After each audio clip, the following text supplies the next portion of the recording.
ရန်သူတွေရဲ့လိုက်လံတပ်ဖြတ်မှုကနေလွတ်မြောက်ဖို့အတွက်ယောက်ျားဖြစ်သူဟာဇနီးကိုခေါ်ပြီးတောနဲ့တောင်နဲ့ထဲသွားပုန်းခဲ့တယ်။မြေကမ်းဘေးမှာကောင်လေးတစ်ယောက်ကိုမတော်တဆတွေ့လိမ့်မယ်လို့ဘသူကထင်မှလဲအဲ့ဒီနောက်မှာတော့ယောက်ျားဖြစ်သူဟာသူ့ရဲ့ပညာတွေကိုအမွေဆက်ခံနိုင်အောင်အဲ့ဒီကလေးကိုပြုစုပြောထောင်ဖို့စီစဉ်ခဲ့တယ်။ဒါပေမဲ့အဲ့ဒီကလေးဟာနှစ်ပေါင်းထောင်ချီအတွင်းတွေ့ရခဲ့တဲ့တိုင်းပါရမီရှင်တစ်ယောက်ဖြစ်လာလိမ့်မယ်လို့မမျှော်လင့်ထားခဲ့ဘူး။အသက်3နှစ်မှာနဲ့နှစ်ပေါင်းထောင်ချီသက်တမ်းရှိတဲ့နှစ်သားရဲကို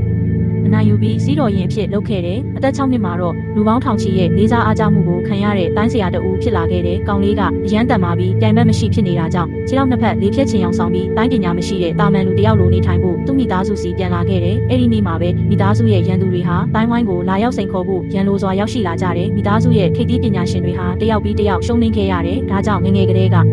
တိုင်းပါရမီရှင်လို့လူသိများတဲ့ညီဖြစ်သူကိုအကျိတ်အနေရှင်ပြိုင်ဖို့ဝင်းနေလွတ်လိုက်ကြတယ်။ညီဖြစ်သူကအလွယ်တကူအနိုင်ရလိမ့်မယ်လို့လူတိုင်းထင်နေကြပေမဲ့မမျှော်လင့်ပဲထောင်းတနေရာမှာထိုင်နေတဲ့ကောင်လေးကငေါ့ကြည့်ပြီးတစ်ချက်ပဲကြည့်လိုက်ကသူ့ညီရှုံးတော့မယ်ဆိုတာကိုအတက်ပြောလိုက်တယ်ရှုံးတော့မယ်နောက်တစ်ကြိမ်ထပ်ရှုံးမယ်အား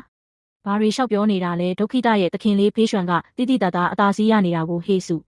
မင်းဘာရွယ်ချက်ရှိလို့လဲမင်းရဲ့ညီရင်းခောက်ခောက်ကိုဒီမှာလာပြီးချိန်ဆရဲရဲပေါ့ဟုတ်တယ်ငါအမြင်တော့မင်းမနာလို့ဖြစ်နေတာပဲသူ့ရဲ့တိုက်စစ်ကပြင်းထန်ပုံရပေမဲ့တကယ်တော့စတိုက်ဖို့အင်အားမရှိတော့ဘူးသူရှုံးဖို့ကအချိန်ပဲလိုတော့တယ်ကောင်းပြီ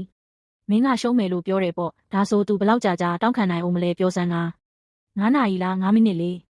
3 2 1ကောင်းပြီဟာ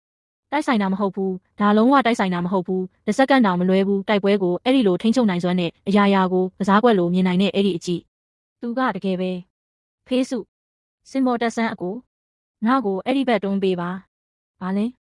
သူ့ကိုတကယ်တွန်းပေးရမှာလားသူစင်မော်တက်မလို့လားယူနေတာလားသူ့ညီကအခုတင်သေးလူမျိုးပါအရိုက်ခံထားရတာသူတက်သွားရင်အသေးခံဖို့သွားတယ်လို့ပဲမဟုတ်လားစုအားစင်မော်တက်လို့မဖြစ်ဘူးလက်ဝဲကျိုးဝိုင်းပေါ်မတက်ပါနဲ့စုအားအခုပဲပြန်ကြရအောင်ဖေးမိသားစုစီငါတို့ဘယ်တော့မှပြန်မလာတော့ဘူးအမေကသားကိုဘေးကင်းကင်းနဲ့ကြမ်းကြမ်းမာမာပဲရှိစေချင်တာစုဝမ်းသားမိကိုလွှတ်ပေးပါလို့တောင်းပန်ပါတယ်သူ့ခြေထောက်တွေကမကောင်းဘူးလေဘလို့လို့စင်မော်တက်နိုင်မှလဲဂုံသတင်းတွေယာတူးတွေအဲ့ဓာတွေအားလုံးကိုငါမလိုချင်တော့ဘူးစုဝမ်းမင်းကိုတောင်းပန်ပါတယ်အဲ့ဒီကတိကိုအခုပြိုင်ပွဲကစနေပြီပဲဖေးမိသားစုကဒီထက်ပိုပြီးမျက်နှာပြက်ခံလို့မဖြစ်တော့ဘူးဟုတ်တယ်စုဝမ်းမင်းကဖေးမိသားစုကိုတမျိုးလုံးရဲ့လှောင်စရာဖြစ်စေချင်တာလားဖေးရွှံကအခုတင်ရှုံးသွားတာသူ့အကိုကြီးကလက်ပြကန်တယ်လို့ကြောက်တတ်တဲ့သူလို့နေပြရမှာလားအမေထပ်ပါအမေပိုင်တဲ့အရာအားလုံးကိုသားပြန်ယူပေးမယ်လို့ပြောခဲ့တယ်မလားသားကိုယုံပါဟဲ့စုဝမ်းစင်ပေါ်မတက်ခင်မင်းကိုတခုပဲမေးမယ်မင်းအရင်ကပြောခဲ့တဲ့စကားတည်သေးရဲ့လားအရင်နိုင်အောင်တိုက်ပြီးမှပြောကြတာပေါ့သွားဆိုဖေးမိသားစုမှာတကယ်ပဲလူမရှိတော့ဘူးထင်တယ်ဒုက္ခိတလေးတယောက်ကိုအသေးခံဖို့လွတ်လိုက်တာပဲအခုဒူးထောက်ပြီးတောင်းပန်ရင်တော့အချိန်မီသေးတယ်နော်အဲ့ဒီမျိုးကသူ့အဝတ်ဆုံးကိုတော့မထိနိုင်ဘူးသူ့ရဲ့လှုပ်ရှားမှုအဆင့်တန်းမဟုတ်ဘူး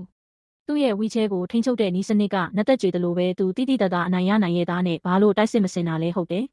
သူကဆန်နီယိုကိုကစားနေတာအိမ်အောင်ဦးစီးတွေးလိုက်လားဒီကောင်ကတမင်တကာတိုက်ပွဲကိုအချိန်ဆွဲနေတာသူအင်အားရှိတာတိတာနေရဲ့သားနဲ့တိုက်ဖို့ညှင်းဆန်နေတယ်သူမနိုင်ရင်ငါတို့မျိုးတောင်ပိုင်းကတထုတွင်းကိုပေးလိုက်ရလိမ့်မယ်အဲ့ဒါကတစ်နှစ်ကိုဝင်ငွေတန်းပေါင်းများစွာရှိတာလေးဟုတ်တယ်သူတမင်လုပ်နေတာသူကဖေးမိသားစုတစ်ခုလုံးကိုသူနဲ့အတူမြေမြုပ်ပစ်ချင်နေတာစုဝမ်းမင်းတို့မေကိုအိမ်အောင်ဦးစီးကတော့အဖြစ်ပြန်လာခွင့်ပေးလို့မဖြစ်ဘူးအဲ့ဒီတရိတ်ဆန်စုပ်ကဖျက်ဆီးမဲ့ကောင်ပဲဖေးစု